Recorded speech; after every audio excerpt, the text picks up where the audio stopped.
You, John Fitzgerald Kennedy, do solemnly swear. I, John Fitzgerald Kennedy, do solemnly swear. That you will faithfully execute the office of President of the United States. That I will faithfully execute the office of President of the United States. And will, to the best of your ability. And will, to the best of my ability. Preserve, protect, and defend the Constitution of the United States. Preserve, protect, and defend the Constitution of the United States. So help you God. So help me God.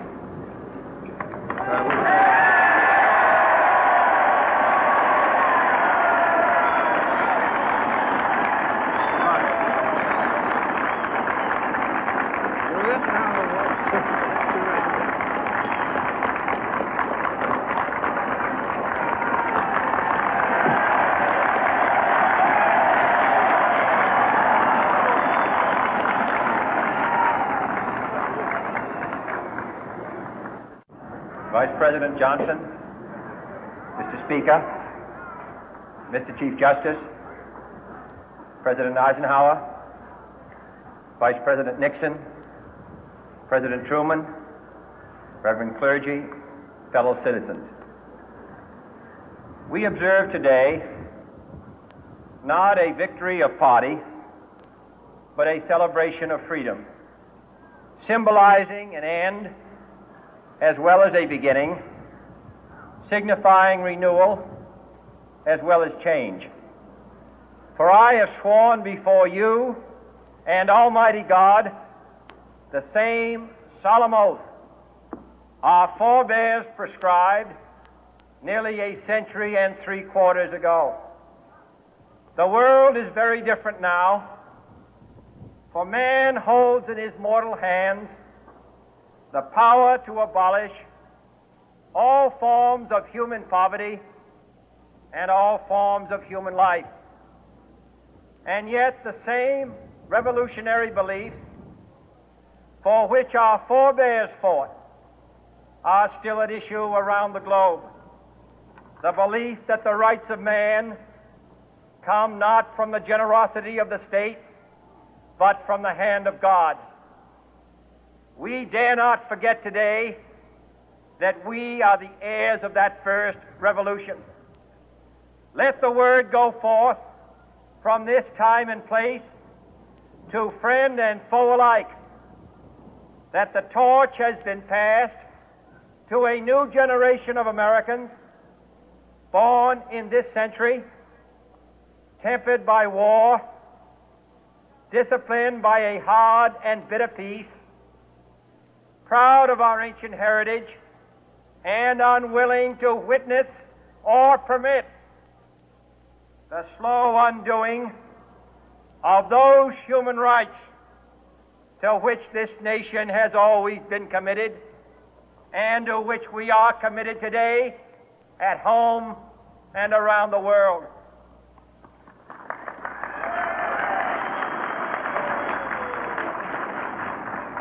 Let every nation know, whether it wishes us well or ill, that we shall pay any price, bear any burden, meet any hardship, support any friend, oppose any foe to assure the survival and the success of liberty.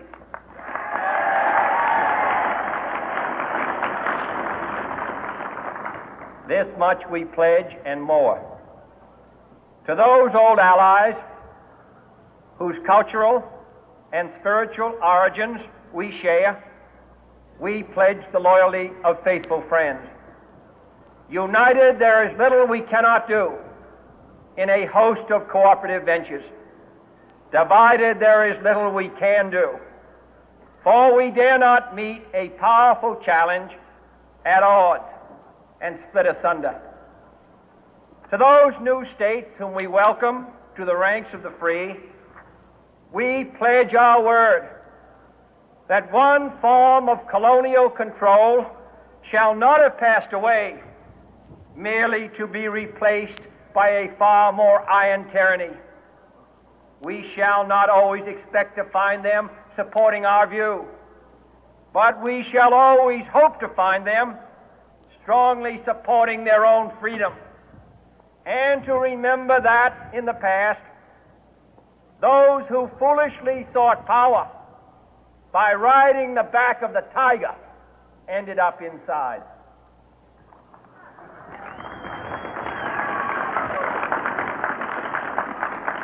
To those people in the huts and villages of half the globe struggling to break the bonds of mass misery, we pledge our best efforts to help them help themselves for whatever period is required, not because the communists may be doing it, not because we seek their votes, but because it is right.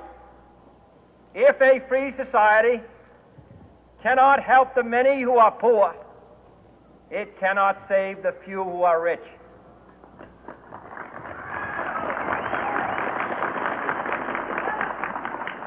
To our sister republics south of our border, we offer a special pledge to convert our good words into good deeds, in a new alliance for progress, to assist free men and free governments in casting off the chains of poverty. But this peaceful revolution of hope cannot become the prey of hostile powers. Let all our neighbors know that we shall join with them to oppose aggression or subversion anywhere in the Americas. And let every other power know that this hemisphere intends to remain the master of its own house.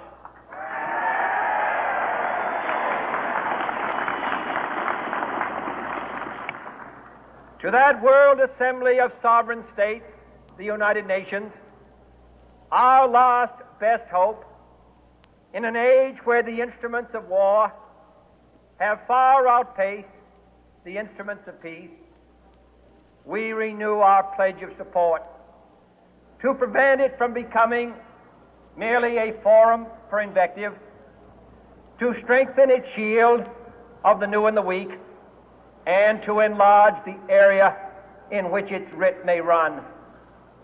Finally, to those nations who would make themselves our adversary, we offer not a pledge, but a request that both sides begin anew the quest for peace.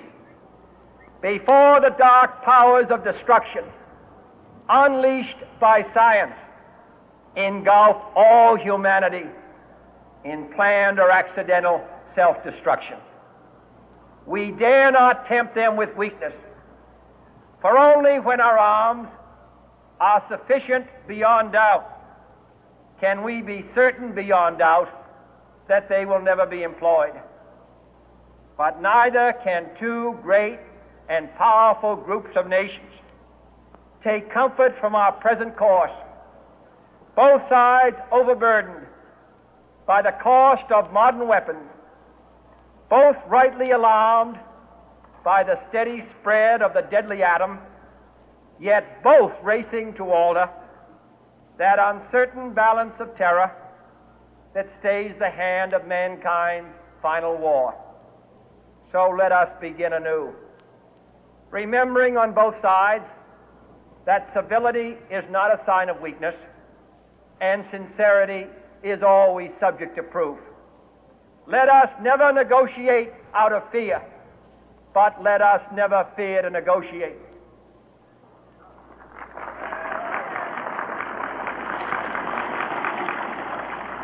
Let both sides explore what problems unite us, instead of belaboring those problems which divide us. Let both sides, for the first time, formulate serious and precise proposals for the inspection and control of arms, and bring the absolute power to destroy other nations under the absolute control of all nations.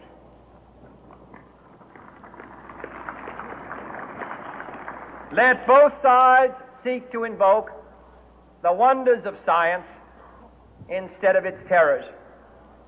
Together, let us explore the stars, conquer the deserts, eradicate disease, tap the ocean depth, and encourage the arts and commerce. Let both sides unite to heed in all corners of the earth the command of Isaiah to undo the heavy burden and let the oppressed go free. And if a beachhead of cooperation may push back the jungle of suspicion, let both sides join in creating a new endeavor, not a new balance of power, but a new world of law, where the strong are just and the weak secure and the peace preserved. All this will not be finished in the first 100 days, nor will it be finished in the first 1,000 days, nor in the life of this administration, nor even perhaps in our lifetime on this planet. But let us begin.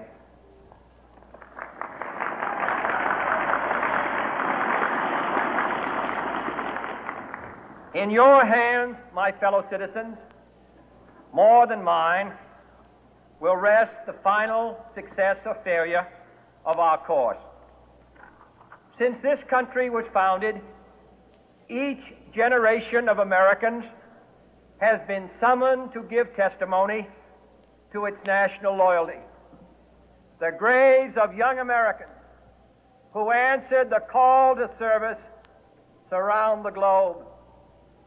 Now the trumpet summons us again, not as a call to bear arms, though arms we need, not as a call to battle, though in battle we are, but a call to bear the burden of a long twilight struggle, year in and year out, rejoicing in hope, patient in tribulation, a struggle against the common enemies of man, tyranny, poverty, disease, and war itself. Can we forge against these enemies a grand and global alliance, north and south, east and west, that can assure a more fruitful life for all mankind? Will you join in that historic effort?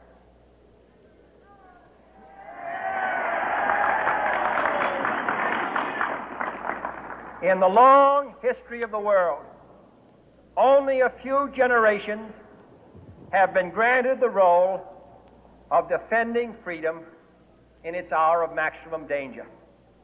I do not shrink from this responsibility. I welcome it.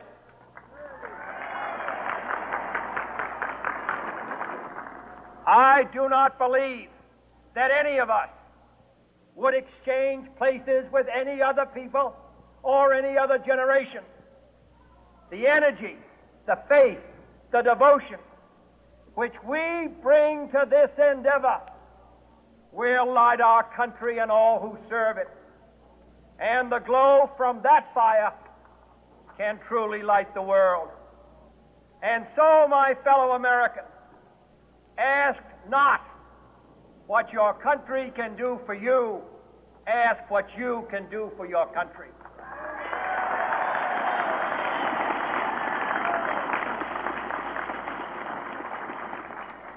My fellow citizens of the world, ask not what America will do for you, but what together we can do for the freedom of man.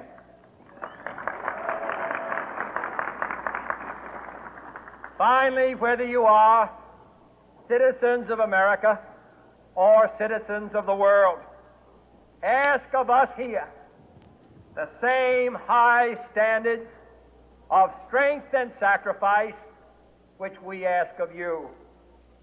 With a good conscience, our only sure reward, with history the final judge of our deeds, let us go forth to lead the land we love, asking His blessing and His help, but knowing that here on earth, God's work must truly be our own.